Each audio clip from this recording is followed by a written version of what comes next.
बिस्मिल्लाहिर्रहमानिर्रहीम, अस्सलाम वालेकुम। खेलों की खबरों पर तबसरों और तजियों से स्कोर के एक और प्रोग्राम के साथ सैयद याया हुसैनी आपकी खिदमत में हाजिर है। अभी चंद दिन पहले की ही बात है, पाकिस्तान सुपर लीग सीज़न 8 2023 का मेला कद्दाफी स्टेडियम लाहौर में दिफाई चैम्पियन लाहौर कलंदर की कामयाबी के साथ अपने अंजाम को पहुंचा। लाहौर कलंदर ने वो किया जो इससे पहले कोई टीम कर नहीं पाई थी। लाहौर कलंदर वो पहली टीम बनी जिसने अपने एजाज़ का कामयाब अंदाज में दिफा किया। पाकिस्तान सुपर लीग में 6 टीमों के दरमियान मुकाबला। लाहौर कलंदर इस्लामाबाद यूनाइटेड को मुल्तान सुल्तान को फाइनल में शिकस्त देकर चैंपियन बनी और ये दूसरा मौका था जब दोनों टीमें एक दूसरे के मद्दे मुकाबले आई और दोनों ही टीमों के दरमियान होने वाले मुकाबले में सुरखरू हुई लाहौर कलंदर की टीम। बड़ी दिलचस्प बात है कि टूर्नामेंट का इफ्तिताही मैच 13 फरवरी को मुल्तान में दोनों टीमों के दरमियान हुआ और एक सनसनीखेज मुकाबले के बाद लाहौर कलंदर ने 1 रन से कामयाबी हासिल की और ठीक एक ही रन से कामयाबी का मार्जिन था जब दोनों टीमें फाइनल में कद्दाफी स्टेडियम लाहौर में एक दूसरे के मद्दे मुकाबले आई। ये वही लाहौर कलंदर की टीम है जो पाकिस्तान सुपर लीग के पहले 4 सीज़न में कहीं दिखाई दे नहीं रही थी।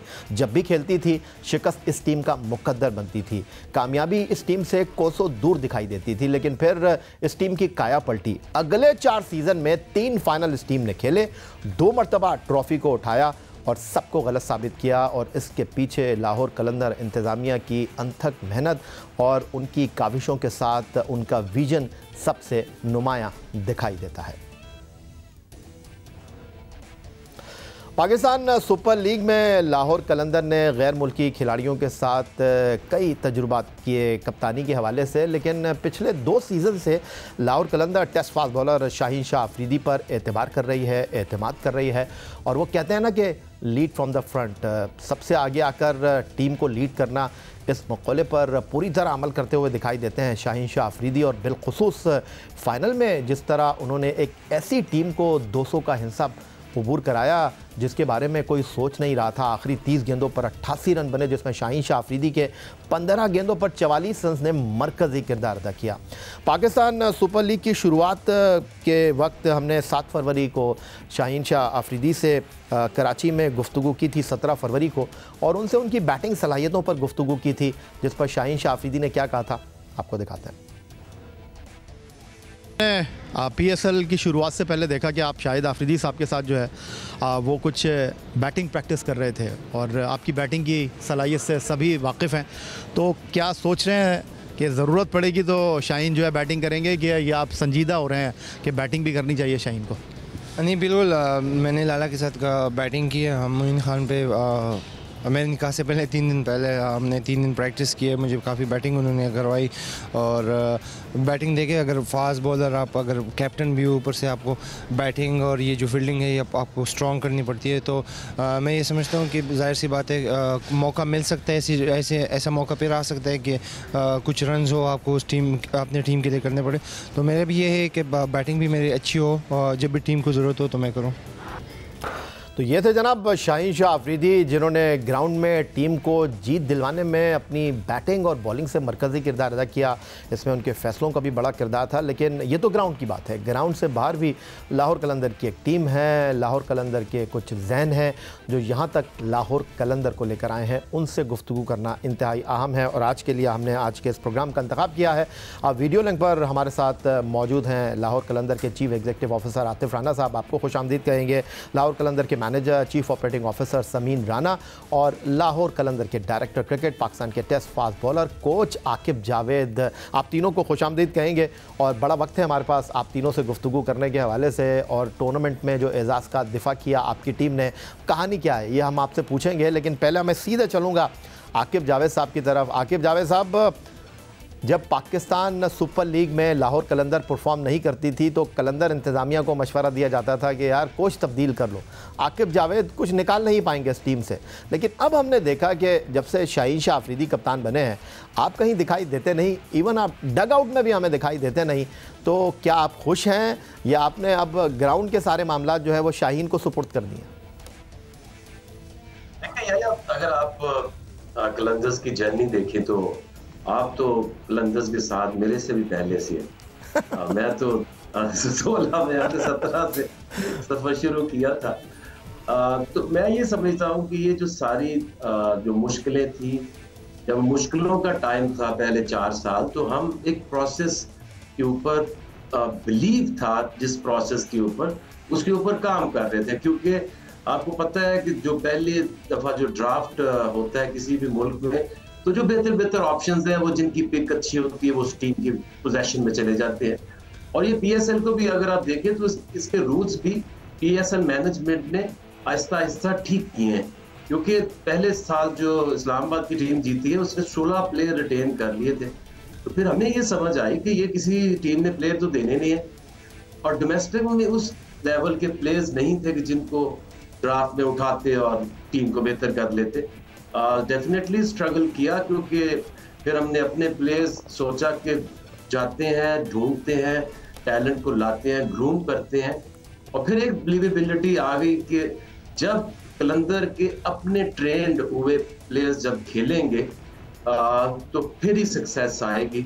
और वो 2020 में असल में हमारी जो एक टीम थी वो मोर और लेस बन गई थी। लेकिन ये था कि सुहेल अख्तर को कप्तान बनाया, उसमें और हमें गालियां पड़ी, लेकिन फाइनल तक उसमें पहुंचे। लेकिन जब शाहीन को कप्तान बनाने की बात की तो लोगों ने इसके ऊपर बड़ा क्रिटिसाइज किया, देखिए जी वो यंग बॉलर है, पाकिस्तान का फ्यूचर है, ये उसको खराब कर देंगे उसके ऊपर इतनी बड़ी रिस्पॉन्सिबिलिटी डाल के। लेकिन उनको ये पता नहीं था कि शाहीन को जब कैप्टन बनाया तो 2 साल उसको वाइस कैप्टन रखा, ग्रूम उसको किया, और अब जब शाहीन जैसा लीडर आया और जो सारे प्लेयर्स हैं, जो आखिरी फाइनल में टीम खेली है उसमें 4 फॉरेन प्लेयर्स हैं और बाकी जो 7 हैं वो सारे के सारे कलंदर्स के प्लेटफॉर्म से ट्रेंड हुए। बिल्कुल ठीक कह रहे हैं आकिब, आप सारे कलंदर हैं। लेकिन मैं कलंदर जी बिल्कुल, मैं इससे पहले कि आतिफ राना आपकी तरफ आऊँ, मैं थोड़ी टेक्निकल मज़ीद गुफ्तगू कर लेता हूँ, क्योंकि आप तो नॉन टेक्निकल बातें करेंगे, इसकी भी बड़ी इंपॉर्टेंस है।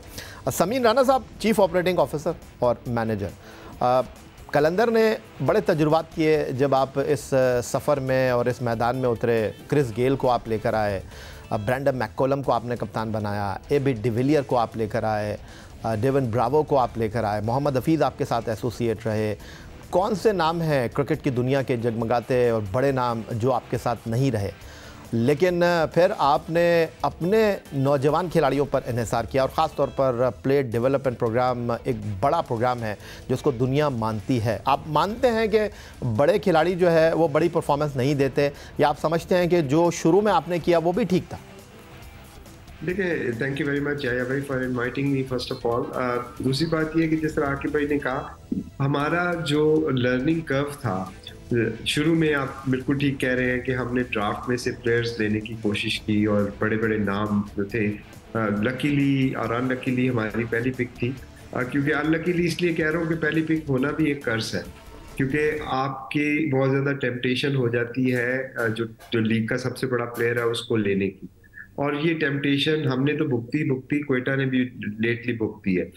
उसमें होता यह है कि आप जब पहले 4 साल में हम बड़े बड़े नाम लेते थे तो उसमें टीम बैलेंस जो था ना वो हमारा फोकस से हट जाता था, क्योंकि वो एक बड़ा नाम है, आपने उसको लेना है, क्योंकि सारी दुनिया चाहती है और आप भी चाहते हो, आपको ये होप होती है कि ये बड़ा नाम हमें जिता देगा, तो आप पहली पिक में उसको ले लेते हैं। लेकिन उससे होता यह है कि आपका फोकस जो है अपनी टीम के बैलेंस से हट जाता है, और उस बड़े नाम को अकोमोडेट करने के चक्करों में आप अपनी टीम का कहीं ना कहीं थोड़ा सा नुकसान कर जाते हैं। तो जब 4 साल हमने ये तजर्बा किए, उसके बाद 5वां साल एक ऐसा था 2020 का, जो आकिब भाई ने भी बात की, जहाँ पे हमें वो हार का खौफ जो था वो ख़त्म हो चुका था, और हमने फिर वो किया जो हमें लगा कि हमें करना चाहिए उस लर्निंग की बेसिस के ऊपर। वहाँ पे फिर हमने यंगस्टर्स और अपने प्लेयर डेवलपमेंट के लड़कों को भरपूर चांस दिया। कोशिश तो पहले भी 4 सालों में थी, लेकिन हम इतने ज़्यादा उस वक्त शायद बोल्ड नहीं थे या बोल्ड फैसले नहीं कर पा रहे थे।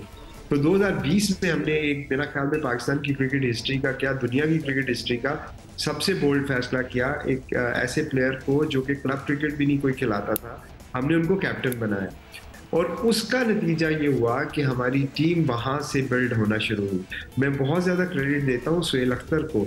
ये आज जो आप विक्ट्री देख रहे हैं, इसमें सुहेल अख्तर की जो शुरू का वो जो टाइम था, उसने इस विक्ट्रीज की बुनियाद रखी। आप देखिए वहाँ से हमारी कोर डेवलप होना शुरू हुई।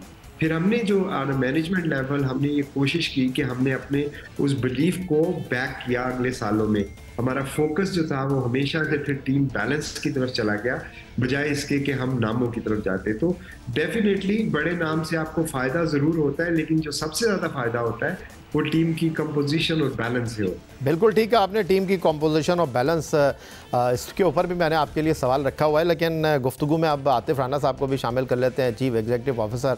आतिफ राना साहब, सबसे पहले तो मैं आपसे ये जानना चाहूँगा कि दीगर फ्रेंचाइजेस का जो मसला है वो ये है कि उनको हर चीज़ को देखना पड़ता है और उनके पास वो टीम नहीं है जो आपके पास टीम है। ग्राउंड के मामला देखने के लिए आकिब और समीन मौजूद हैं, खिलाड़ियों को हैंडल करने के लिए, और ग्राउंड से जो बाहर चीज़ें हैं वो आप मैनेज करते हैं। और अब आपका खेल शुरू हो चुका है क्योंकि पाकिस्तान सुपर लीग ख़त्म हो गई है। लास्ट टाइम जब आप लोग चैम्पियन बने थे गुज़िश्ता साल, तो आपने माह रमज़ान में जो है बड़े दौरे किए थे, आप उन कामयाब खिलाड़ियों के घरों तक गए थे, उनकी फैमिलीज़ को इंगेज किया था। तो अब मुझे लग रहा है कि जिस तरह की तस्वीर सामने आ रही हैं, जिस तरह के आप लोग केक काट रहे हैं, फ़ोटो सेशन करा रहे हैं, आपने खिलाड़ियों को कहा कि अब आपका काम ख़त्म हो गया, अब हमारा काम शुरू हो गया। भाई थैंक यू वेरी मच। लेकिन आपको मैं मान गया हूँ कि जो काम दुनिया की कोई ताकत नहीं कर सकी वो आपने कर दिखाया कि आज अब तीनों को हम इकट्ठे बैठे हुए थे, आपने लहदा कर दिया अपने शो के। नहीं, ये तो मजबूरी है आतिफ राना साहब, लेकिन मैं चाहता हूँ आप लोग हमेशा साथ ही रहें। अभी भी देखें आप स्क्रीन पर साथ ही आ रहे हैं। बिल्कुल सही बात है। तो सर बात ये है कि ये जो हम लोग इकट्ठे हुए हैं, सलीम हो गए, आकिब भाई हो गए, ये कोई सरफ के डब्बे से तो निकले नहीं थे, डब्बा ही लाया और उससे बच्चियां निकाली। तो ऑब्वियसली एक विजन लेके हम चले थे डे वन से, सलीम और मैं, और उसके बाद आकिब भाई ने हम उसको जो किया और फिर उस विजन को ही आगे बढ़ाया, जिस तरह की सलीम ने आपको बताया या आकिब भाई ने आपको बताया। तो बाकी बात ये है कि देखिए, जीत जो होती है ना वो अल्लाह ताला की मेहरबानी से आती है, प्लेयर्स की परफॉर्मेंस से आती है और फैंस की दुआओं से आती है। सो ये तीन जो है ना बहुत इंपॉर्टेंट है। तो ये ट्रॉफी जो है वो मेरी नहीं है, ये ट्रॉफी सलीम की नहीं है, ये ट्रॉफी आकिब भाई की नहीं है, ये ट्रॉफी जो है हमारे प्लेयर्स की है, उनकी फैमिलीज की है और हमारे फैंस की है। तो इसलिए कुछ ना कुछ नया सोचते रहते हैं ताकि अपने ब्रांड को और अपने जो कलंदर्स ने जो काम किए हैं उसको दुनिया को हाईलाइट कर सके। अभी समीन आपसे बात कर रहे थे कि हमने 4 साल कोशिश की। समीन ग्राउंड पे कोशिश कर रहा था, समीन अपनी स्किल्स के मुताबिक ड्राफ्ट में कोशिश कर रहा था, बेस्ट ऑफ द बेस्ट कर रहा था, बट उसके पीछे आकिब भाई और मैं प्लेयर डेवलपमेंट कर रहे थे। हम उस लाइन पे लगे हुए थे कि यार हमने अपने प्लेयर डेवलप करने हैं। और ये मेरा नहीं ख्याल कि हिस्ट्री में किसी भी स्पोर्ट्स फ्रेंचाइज ने ये काम किया हो कि आम आदमी को प्लेटफॉर्म दिया हो। और ये फिर अगेन बात वहां चली जाती है कि जब हमने ये फ्रेंचाइज ली थी, जब राइट्स लिए थे, तो यही सोचा था कि पाकिस्तान के बेआबाद मैदानों को आबाद करना है और पाकिस्तान की यूथ को एक ऐसा प्लेटफॉर्म देना है जहां पे वो अपने आके अपना लोहा मनवा सके। तो आज देखें कि अल्लाह ताला ने क्या इज्जत दी उस यूथ के थ्रू कि आज हमारा ब्रांड जो है वो टॉप पे है। आज पूरी दुनिया इसकी बात कर रही है, इसके प्लेयर डेवलपमेंट की बात कर रही है, मतलब जो कम्युनिटी बेस्ड था उसकी बात कर रही है, हाई परफॉर्मेंस सेंटर की बात कर रही है। और इसी तरह अब इस दफा देखें कि ये ट्रॉफी जीतनी इसलिए जरूरी थी कि अब हॉकी की दुनिया में हम कदम रख चुके हैं और इंशाल्लाह आने वाले सालों में आप देखेंगे कि हॉकी भी कलंदर्स के प्लेटफॉर्म से रिवाइव होगा। ठीक हो गया। तो क्रिकेट के मैदानों में कामयाबियां समेट रहे हैं आप, और आपने जिस तरह कहा कि बैक टू बैक ट्रॉफ़ी जीतना हमारे आगे के आने वाले मंसूबों के लिए, लोगों को उम्मीद दिलाने के लिए बड़ा इंपॉर्टेंट है। आतिफ राना, समीन राना एंड आकिब जावेद हमारे साथ मौजूद है। Pakistan super league season 8 2000 champion team 23 की लाहौर कलंदर की कामयाबी के ऊपर, उनके सफ़र के ऊपर हम गुफ्तगू कर रहे हैं। पाकिस्तान सुपर लीग सीज़न 8 2023 में लाहौर कलंदर ने कामयाबी हासिल की और हारिस रऊफ़, शाहीन शाह अफरीदी और फ़खर ज़मान की कारकर्दगी टॉप ऑफ द लिस्ट रही। लेकिन कुछ ऐसी कारकर्दगी भी हैं जिनके बग़ैर लाहौर कलंदर की ये कामयाबी मुमकिन नहीं थी। और उन खिलाड़ियों की अगर हम बात करते हैं तो किसी शक व शुबे के बग़ैर नामीबिया के डेविड वीज़ा और लाहौर कलंदर की दरियाफ्त मिर्ज़ा ताहिर बेग, ज़मान ख़ान, अब्दुल्ला शफ़ीक को हम बिल्कुल यहाँ पर नज़रअंदाज नहीं कर सकते। और अगर इन खिलाड़ियों की कारकर्दगी का हम खुलासा करना चाहें, इनकी कारकर्दगी पर हम एक निगाह डालना चाहें, तो इनके आदाद शुमार इस बात की गमाज़ी कर रहे हैं। एक ऐसा खिलाड़ी जो बैनुल-अक़वामी क्रिकेट से बिल्कुल दूर था, जो बिल्कुल रॉ मटेरियल था, मिर्ज़ा ताहिर बेग, उसको 10 मैच खिलाए पाकिस्तान सुपर लीग के, जिसने 244 रन 127 के स्ट्राइक रेट से एक निफ्सेंची की मदद से स्कोर किए। फिर अगर हम दीगर खिलाड़ियों की बात करते हैं तो लाहौर कलंदर के लिए पाकिस्तान सुपर लीग में उम्दा कारकर्दगी का मुजाहरा करने वालों में अब्दुल्ला शफीक, जिन्होंने फाइनल में बड़ी इंपॉर्टेंट हाफ सेंचुरी स्कोर की, 10 मैचों में 268 रन और 144 के स्ट्राइक रेट के साथ, और वो पाकिस्तान टीम के लिए मुंतखब हुए T20 squad against Afghanistan. David visa ने जो कारकर्दगी का मुजाहरा किया, कैसे मौके पर एक बॉलर की हैसियत से, एक बैट्समैन की हैसियत से ऑलराउंड कारकर्दगी दिखाई, उसको नज़रअंदाज नहीं किया जा सकता। 13 मैचों में उनके क्रेडिट पर 9 विकटें, एक मैच में उन्होंने कप्तानी के फ़राइज़ भी अंजाम दिए। और लाहौर कलंदर की दरियाफ्त अगर हम कहते हैं हारिस रऊफ, तो मेरा ख्याल है अब ज़मान खान जो हैं वो पूरी तरीके से सामने आ रहे हैं। 13 मैचों में 15 विकटें, और जिस तरह उन्होंने पहले मैच में और आखिरी मैच में डेथ ओवर किया वो कमाल था। जी तो सीधा आकिब जावेद साहब आपकी तरफ आता हूँ। पहले हारिस रऊफ और अब ज़मान खान, बड़ा चर्चा है उनका, और जिस तरह वो डेथ ओवर में बॉलिंग कर रहे हैं, जिस तरह अपने आसाब पर काबू रखते हैं। फिर मिर्ज़ा ताहिर बेग जो नई फाइंड है पाकिस्तान सुपर लीग में लाहौर कलंदर की। अब्दुल्ला शफीक को हम टेस्ट बैट्समैन कह रहे थे, लेकिन अब वो वाइट बॉल क्रिकेट में भी अपने आप को मनवा रहे हैं। और डेविड वीज़ा, ये आपकी टीम के वो सितारे हैं जिनकी परफॉर्मेंस के बगैर आप चैम्पियन बन नहीं सकते थे। देखिए याया, ये जो टीम है ये 6-7 साल लगा के बनी है, और अगर आप देखें तो एक साल में एक प्लेयर हमें मिला है। जैसे 17 में फ़खर मिला, फिर शाहीन, फिर हारिस, फिर ये जमान है, ये ताहिर बेग है। और इसी तरह अगर आप देखें तो जो आप हमारे जो फॉरेन प्लेयर्स हैं, फॉर इंस्टेंस जैसे डेविड वीज़ा को 6 साल था, तब भी अगर आप उनकी जर्नी देखें तो वो कोई बहुत बड़ा नाम उस वक्त डिक्लाइन की तरफ था ऑलमोस्ट उनका करियर। वो जब लाहौर में आए तो मैं समझता हूँ कि जो सबसे प्लेयर्स के लिए एक मैं समझता हूँ कि एडवांटेज है प्लेयर्स को, वो है जिस तरह से उनको मैनेज करते हैं। जो ज़मीन ये काम करता है, मैंने जिंदगी में इस तरह से प्लेयर्स को मैनेज करता हुआ कोई इंसान दूसरा नहीं देखा। सिर्फ ये नहीं है कि ये 30-35 दिन ही उनको आपने मैनेज करना है, उसके बाद आप घर गए, वो अपने घर चले गए। इट्स 365 डेज वर्क जो आप ऑफ सीजन में कर रहे होते हैं। फिर बिलीव उनको आ जाता है प्लेयर्स को कि ये वाकई he is not just a manager of the team, ये एक फैमिली को ओन करता है, और ये वाकई एक फैमिली का हेड की तरह उनसे दिल से प्यार करता है। मैं समझता हूँ कि ये एक एडेड एडवांटेज है लाहौर कलंदर की मैनेजमेंट में और प्लेयर्स के लिए भी। इसीलिए तो देखें ना, पहले राशिद ने कहा कि मेरे लिए जो PSL है वो सिर्फ लाहौर कलंदर, अगर कलंदर से नहीं खेलूंगा तो PSL में नहीं आऊंगा। ये अभी सिकंदर रजा ने कहा है। डेविड वीज़े तो अच्छा, आपने सिकंदर रजा की बात की तो मैं यहाँ पर आपको रोक देता हूँ, क्योंकि सिकंदर रजा से गुफ्तगू करने का इत्तेफाक हुआ और उनसे मैंने कहा कि कैसा लगा आपको पाकिस्तान सुपर लीग। उन्होंने मुझे याद कराया कि ये पाकिस्तान सुपर लीग की मेरी दूसरी टीम है, इससे पहले मैं कराची किंग्स से खेला हूँ। लेकिन लाहौर कलंदर की फैमिली के बारे में उन्होंने क्या कहा वो मैं आपको दिखा देता हूँ। जी अल्हम्दुलिल्लाह ये भाई, थैंक यू वेरी मच कि आपने बुलाया। जी माशाल्लाह काफ़ी अच्छा एक्सपीरियंस अभी तक जा रहा है। It's a very family oriented sort of environment इधर, और आई फील कि इंशाल्लाह परफॉर्मेंसेस लोगों की या प्लेयरों की जो अच्छी होती है उनमें ऑफ द फील्ड एनवायरनमेंट होना बहुत ज़रूरी है। सो अल्लाह का शुक्र है फ्रॉम लाहौर कलंदर साइड वो एनवायरनमेंट हमें मिला है, और इंशाल्लाह हम लोग पूरी कोशिश करेंगे कि अपना टाइटल रिटेन करें। तो समीन राना साहब, बड़ी तारीफ़ें कर दी आपकी। आकिब जावेद साहब ने आपके साथ ड्रेसिंग रूम शेयर करते हैं, पेशे के एतबार से आप चार्टर्ड अकाउंटेंट हैं, लेकिन आपकी मैनेजमेंट बड़ी कमाल है, क्योंकि खिलाड़ियों को एक साथ रखना, और जिस तरह आकिब जावेद कह रहे हैं कि 1 महीने का टूर्नामेंट होता है, लेकिन जिस तरह आप चीज़ों को लेकर चलते हैं वो कमाल है। और फिर तो आप इनाम व इकराम देने में भी जो है वो किसी शहंशाह से कम नहीं है। तो कैसे मैनेज करते हैं ये सारी चीज़ें? देखिए, सबसे पहले तो इसका क्रेडिट मेरे से ज़्यादा आतिफ और आकिब को जाता है, क्योंकि पहले आतिफ को इस तरह से जाता है कि he is the one who is responsible for making me a manager. हालांकि मैंने इनको बारहा कहा कि मैं मैनेजर नहीं बनना चाहता, क्योंकि मेरा कोई इस फील्ड में एक्सपीरियंस नहीं है क्रिकेटर्स को मैनेज करने का। लेकिन it was Atif who actually believed in me and he stood by me in all the thick and thin. तो अगर किसी को क्रेडिट जाता है तो वो तो आतिफ का है सबसे पहले। उसके बाद जब 4 साल बाद, मुझे याद है तीसरा साल था या चौथा साल था, तो आकिब भाई को मैंने ये रिक्वेस्ट की कि आकिब भाई, आतिफ चूँकि मेरा भाई है और ये ऑब्वियसली सॉफ्ट कॉर्नर है मुझे लेके उसके दिल में, और वो ये समझता है कि क्रिकेट चूंकि मेरा शौक है तो इसलिए मुझे मैनेजर वो उसने बनाया हुआ है, इससे टीम हमारी हर्ट हो रही है। तो प्लीज आप आतिफ को समझाएं कि मैं मैनेजर नहीं हूँ। और फिर आकिब भाई ने कहा होगा आतिफ को समझाना मेरे बस की बात नहीं है।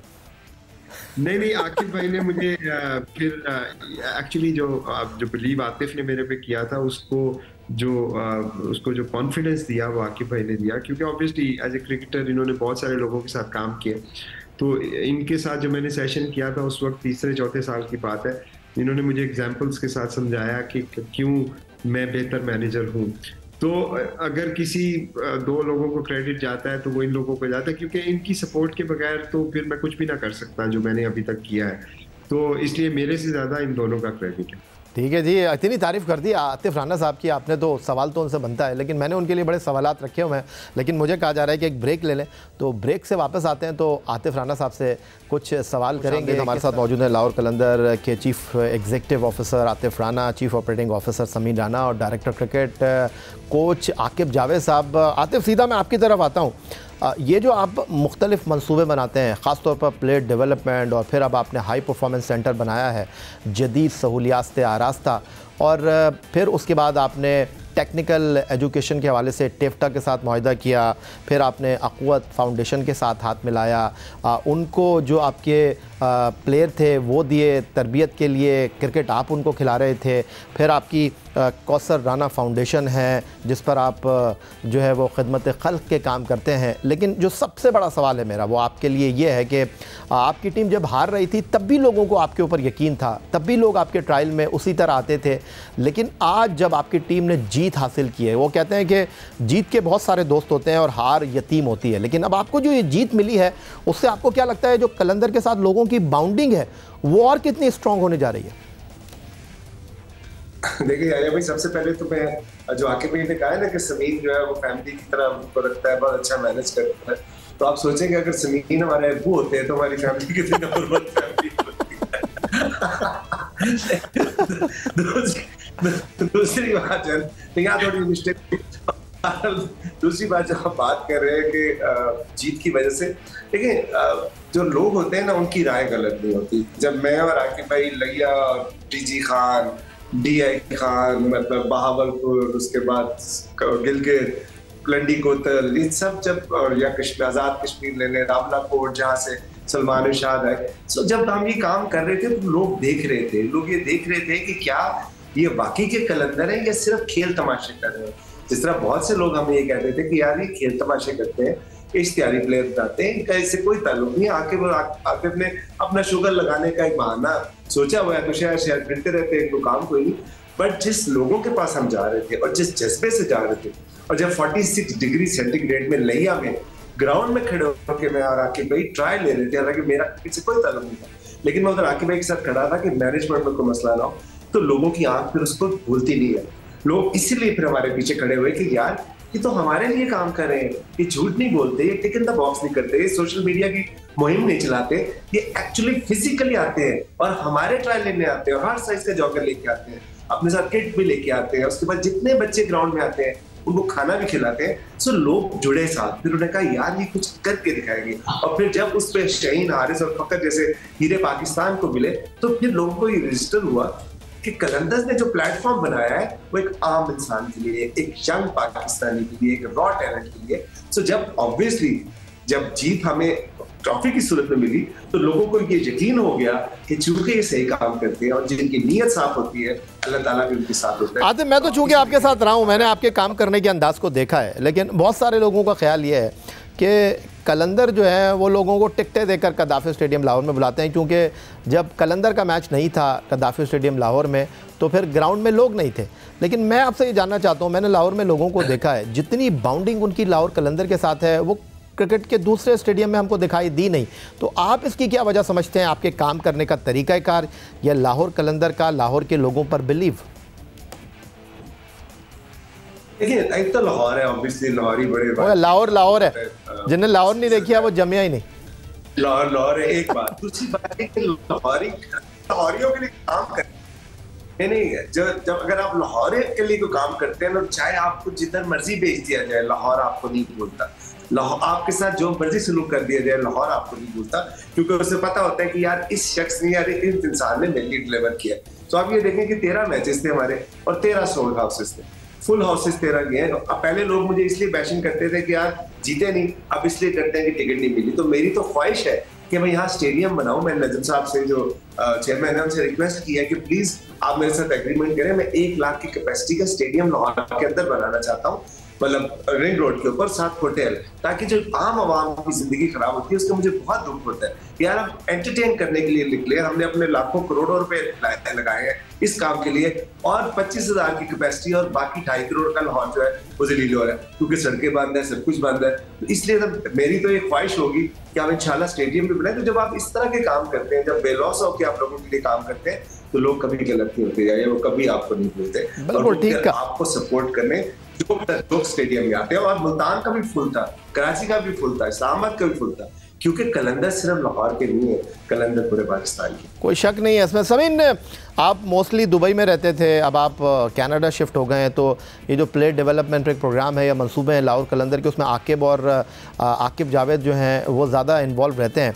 लेकिन अब आपको लग रहा है कि ज़िम्मेदारी थोड़ी सी आपकी भी बढ़ गई है, क्योंकि लाहौर कलंदर बैक टू बैक चैम्पियन बना है, जो हाई परफॉर्मेंस सेंटर है उससे लोगों की वाबस्तगी और बढ़ गई है।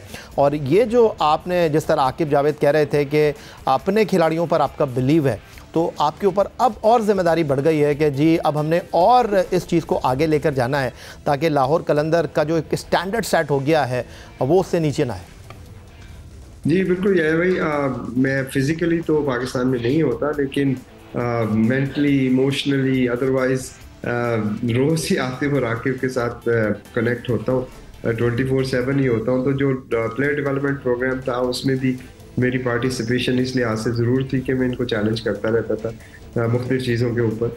और जो ऑस्ट्रेलिया में हमारी जो कोलैबोरेशन हुई थी उस पर जब ये लोग यहाँ काम कर रहे थे तो मैं उसके लिए काम कर रहा था, क्योंकि एक पाथवे के लिए ये ज़रूरी था कि हम अपने प्लेयर को एक्सपोजर दें।